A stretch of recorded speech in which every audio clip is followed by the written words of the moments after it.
الحمد لله رب العالمين، نحمده ونستعينه ونستغفره ونعوذ بالله من شرور أنفسنا ومن سيئات أعمالنا. من يهد الله فلا مضل له ومن يضلل له فلا هادي له، وأشهد أن لا إله إلا الله وحده لا شريك له، وأشهد أن محمدا عبده ورسوله. أما بعد، السلام عليكم ورحمة الله وبركاته. Leo hii siyo siku ya kawaida, bali ni siku ya furaha, shukrani na mafanikio.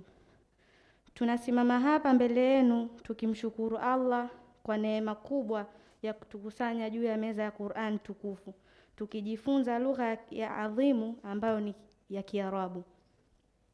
Kwa hakika safari hii haikuwa rahisi, lakini ilikuwa yenye baraka na nuru.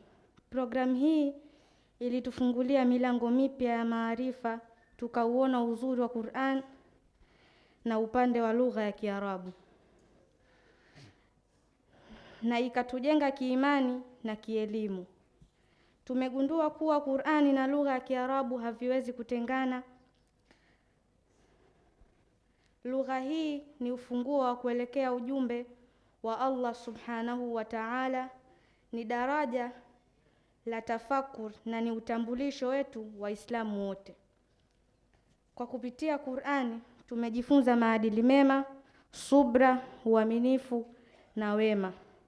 Kila aya ilikuwa mwanga na kila somo lilikuwa hatua inayotusogeza karibu zaidi na Allah subhanahu wa ta'ala.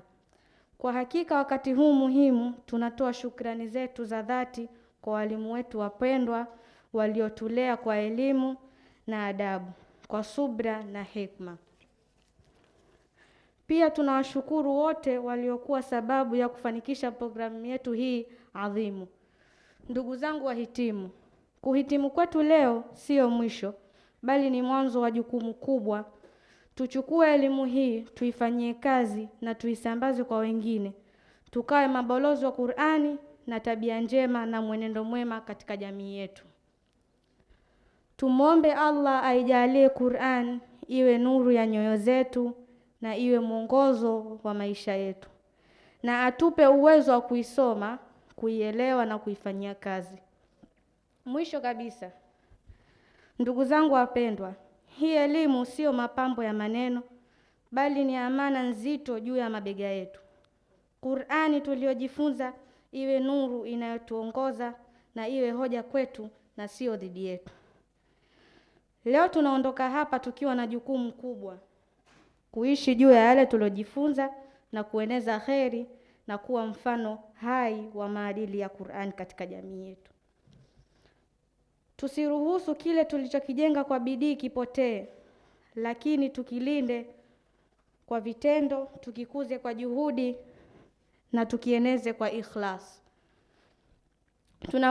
Tunamuomba Allah atupe uthabiti katika haki, atujalie mwisho mwema na ijalie Qur'ani iwe mwanga wa nyoyo zetu na uongofu wa maisha yetu.